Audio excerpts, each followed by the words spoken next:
it's me, Lauren again. Hi! So, welcome to part 2 of differences between Japanese and American public schools. So, because this is part 2, if you haven't seen part 1 where I talk about numbers 1 through 5 on my list of things to talk about, please go check that out. I'll put the link maybe over here someplace. So please go check that out if you want more information. So yeah, let's start with number 6. In American schools, whether or not it really works out all that well, American schools generally have like a discipline ladder that, you know, that the teachers follow. And you know, it's pretty established. All the students know. So like, you know, if you do something bad, you have to go to the principal's office. You might be subject to detention, or maybe eventually, if you, it depends on how, you know, what you did really. But you know, your parents might be notified, or you might be suspended for a couple of days. So I mean, it's all. But it's like there's like a strict thing that you follow, and that everyone is aware of in your school. But I mean, obviously there are still kids that are bad, but there is a strict discipline ladder. And at least in my school, like, we had teachers in the hallways, so you couldn't wander around the hallways.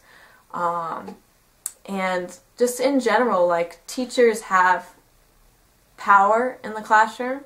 I mean, you know, whether or not they choose to use it, I mean, they do have power. They are allowed to send students to the principal's office. They are allowed to discipline students. And yeah, they don't, if they, you know, choose to be, they can be, you know, a strict teacher.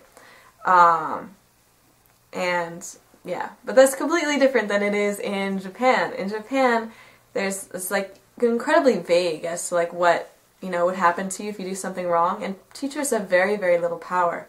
The students have a lot more power than the teachers do, and which is kind of strange considering, you know, what Japanese society is like, you know, very hierarchical. But like 20 years ago, they changed the whole system in Japan to be easier, you know, like a you know, stress-free environment. And part of that was that the teachers had they're allowed to do less disciplining, I guess.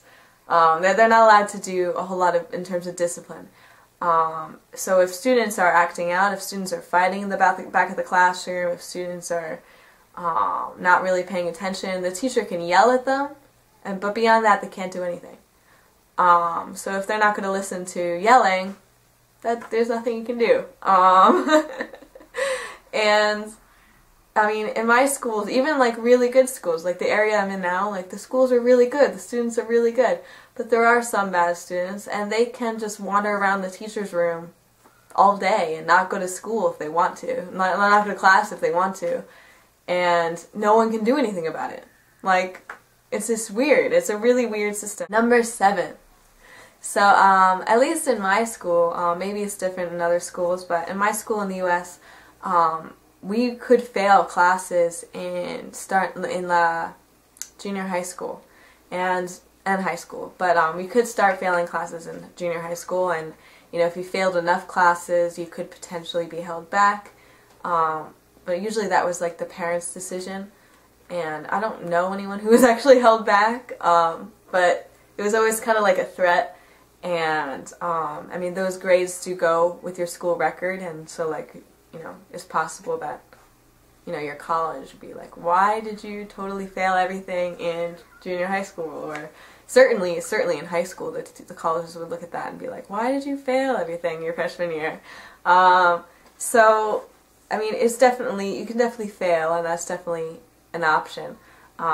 Elementary school, I don't really remember. I mean, you could get like, you know, needs improvement type grades, and I don't think you could really fail, but I mean, I think there are more kids that are held back then, so like if they do start having problems, then there are kids in junior high school and high school, because there's less of a stigma, I guess, if you are held back in elementary school than like if you're suddenly held back in junior high school or high school. Yeah. But anyway, in Japanese schools, you can't actually fail classes until you get to high school.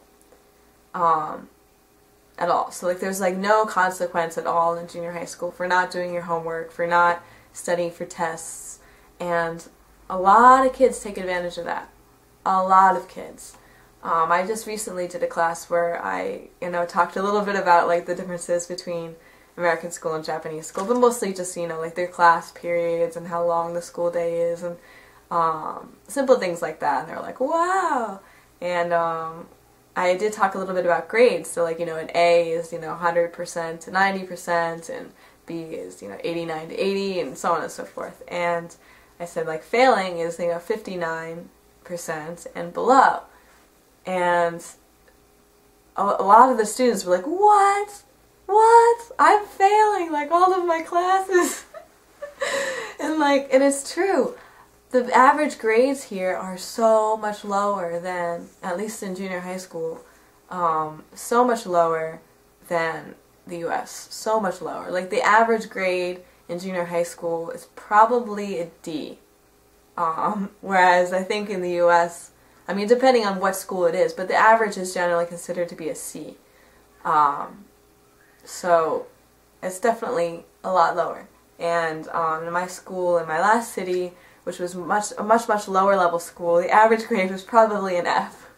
And yes, there are students that are highly motivated and they're going to get A's and B's and do really, really well, but there are a lot of students who just don't feel motivated to do well. So I feel like that's sort of an interesting system. Number 8. So in America, I mean, schools are becoming more and more like the parents, but it's still considered like the parent's responsibility. Like, if a student does something bad, you don't immediately blame the teacher. You would think, oh, what kind of parents does this child have that they're acting out like this? Or it's still considered like the parent's responsibility to raise a child correctly. And like children are a reflection of their parents and things like that. I mean, it's still considered the parent's responsibility for actually raising a child. And teachers are responsible for students during like the school day, or if you want a field trip, the teachers are supposed to take care of you, and they're supposed to, like, the school might be liable if you got hurt on the school campus, but outside of school, you are your parents' responsibility. Like, the school is not liable if you did something crazy outside of school. But in Japan, that's not the case. Teachers are sort of like other parents for students.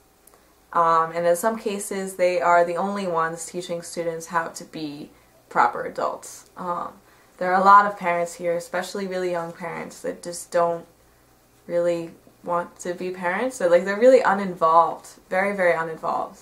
Like, here it seems like parents are either overly involved or none involved really at all. And sort of want to leave everything to the school. And also, like let's say there was like a typhoon and school was closed. The teachers still have to go to school a little bit, not the whole day, but just for like a meeting, or to figure out like what they're gonna do the following day at school, and like how to like make up and stuff for what the students missed that day, which makes sense. And then the teachers have to go around town, like drive around town or ride their bikes around town, and make sure that all of the students are inside their houses. Because the school would be liable if a student got hurt during the typhoon. Not the parents for letting their child play outside. The school would be liable. If there is a dispute between two different students, the school has to get involved as well. So it's not just the parents, the parents of the students, and it does involve them, but also the school, which is really strange, because it's not, if the two students are having an issue, it shouldn't really involve the school, it should just be the two parents working it out. And basically what that does is it puts a lot of extra stress on teachers. I mean, they are already stressed, with making lesson plans and preparing and all of this stuff, and they have their own families, but now they have to be parents for, you know, 40 students in their homeroom class. Number 9.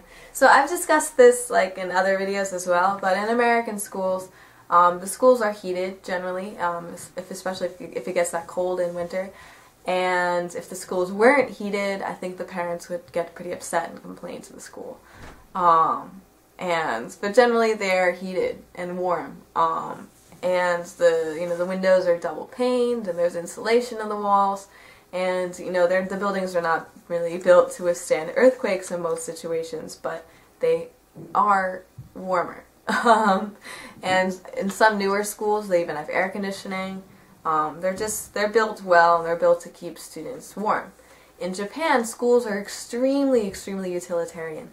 They are built to withstand earthquakes and tsunamis, and they're meant to be like kind of like an evacuation center for the whole town. So they are very, very strong buildings, and they're made out of like concrete and steel, and they're just really strong. But they have no insulation, single pane windows. They are not built to be practical in terms of like warmth. So students are freezing cold all the time. They're not allowed to wear super warm clothes that cover their uniform. They have to wear anything like underneath their school uniform. Teachers are freezing all day, and it's just it's a little ridiculous, I think. And the last one is number 10.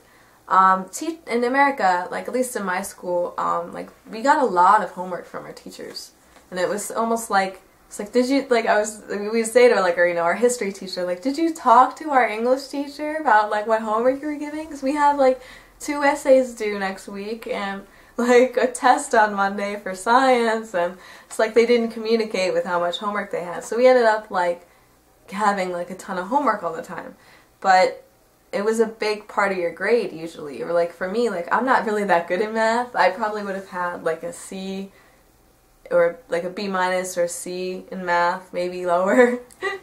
I don't know. But I wasn't really that good in math, but I always did my homework, so I ended up with like B's. So like it was good to do your homework because it generally helped your grade.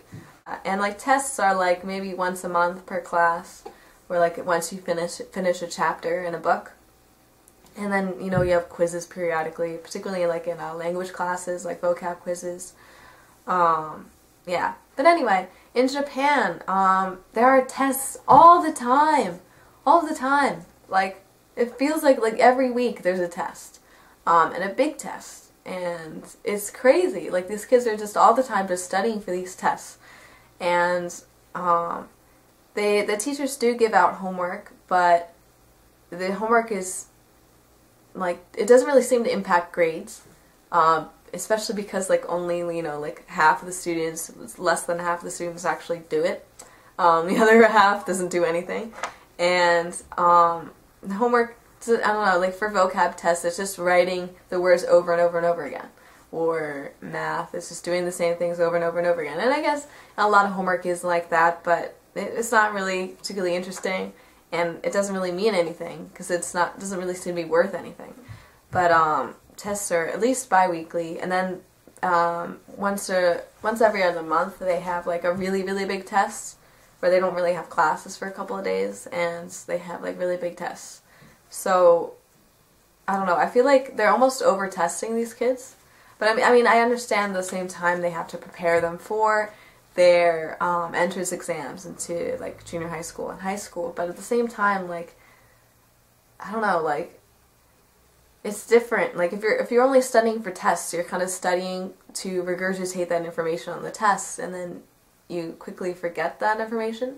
But if you're really just learning it and you like let it sink in, get enough time to sink in, then maybe you can actually like really learn information. I don't know. That's just me. But that's also a really, really big difference. So I hope you guys found this helpful. It is kind of negative towards Japanese schools. At some time in the future, I'd like to make a video about like things that are really great, I think, about Japanese schools. I don't know when that would be. But I do think it's kind of unfair that like I said all these like things that are kind of negative. But honestly, in each part, in each section, there was something that was good and something that's bad, I think. you know, you can pick out your own pros and cons for each of these things. So yeah, thank you guys for watching, and I'll see you later. Goodbye!